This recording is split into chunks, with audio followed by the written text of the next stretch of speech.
Malam selalu punya rahasia. Ada malam yang damai, ada malam yang membuat kita ingin cepat-cepat menyalakan lampu. Aku membantu seseorang yang sangat kusayangi pindahan ke rumah dinas di Garut. Namanya Dian.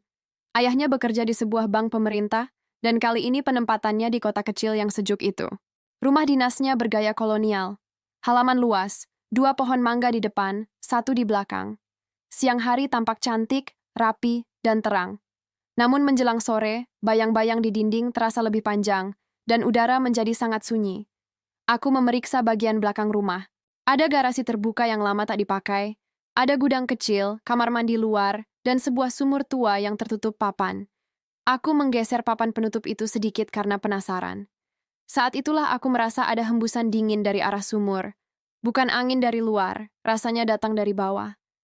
Aku refleks menutup kembali papan itu. Malamnya kami makan bersama. Rencanaku menginap semalam lalu pulang ke Bandung pagi-pagi. Setelah semua masuk kamar, rumah kembali tenang. Aku tidak bisa tidur. Jam menunjukkan lewat tengah malam. Di antara hening, aku mendengar sesuatu dari ruang tamu. Seperti tawa bayi yang jauh, lalu dekat, lalu jauh lagi. Aku duduk di tepi tempat tidur dan berusaha menenangkan diri. Beberapa saat kemudian suara itu menghilang.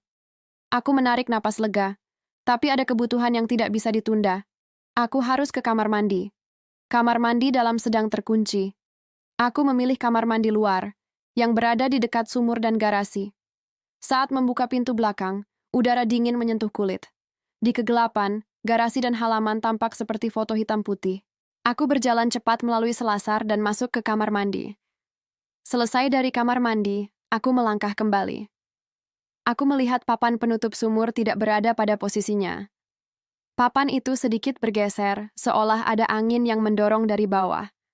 Aku menutupnya pelan dan kembali ke dalam rumah. Pintu kututup, dan aku bergegas ke kamar. Aku duduk lama, berusaha tidur. Jam mendekati pukul 2. Lalu suara itu terdengar lagi. Tawa bayi, kali ini diiringi senandung lembut. Aku memberanikan diri membuka pintu kamar sedikit, sekadar untuk memastikan. Ruang tamu gelap, hanya ada cahaya tipis dari kamarku. Di sofa, terlihat sosok perempuan bergaun rumah sedang memangku sesuatu. Wajahnya tidak jelas, hanya siluet. Ia menunduk, seakan menenangkan anak kecil yang rewel. Beberapa detik mata kami bertemu. Aku menutup pintu perlahan dan duduk kembali. Kedua telapak tanganku dingin. Dalam hati aku membaca doa. Langkah-langkah ringan terdengar dari arah dapur. Lalu berhenti di depan ruang tamu. Suasana seperti sebuah adegan yang berjalan sangat pelan. Aku berharap pintu kamarku tetap tertutup. Namun gagang pintu bergerak sedikit. Aku berdiri dan memutar kunci, lalu mundur 1 langkah. Hening lagi. Aku tidak ingat kapan akhirnya tertidur. Pagi-pagi, ayah Dian membangunkanku untuk salat subuh. Semua tampak biasa. Matahari masuk lewat kisi-kisi jendela. Tidak ada yang aneh, kecuali rasa dingin di telapak tangan yang belum juga hilang. Siang itu aku berpamitan. Beberapa hari kemudian, aku baru bercerita pada Dian tentang suara tawa bayi dan sosok perempuan di ruang tamu. Ternyata, orang tuanya juga sering merasa tidak nyaman. Mereka mendengar senandung yang datang dari ruang tamu, pada jam-jam ketika seharusnya tidak ada siapa-siapa di sana. Pada akhirnya, keluarga itu pindah ke rumah dinas lain. Bertahun-tahun setelahnya, setiap kali melewati kota Garut, aku teringat pada rumah itu.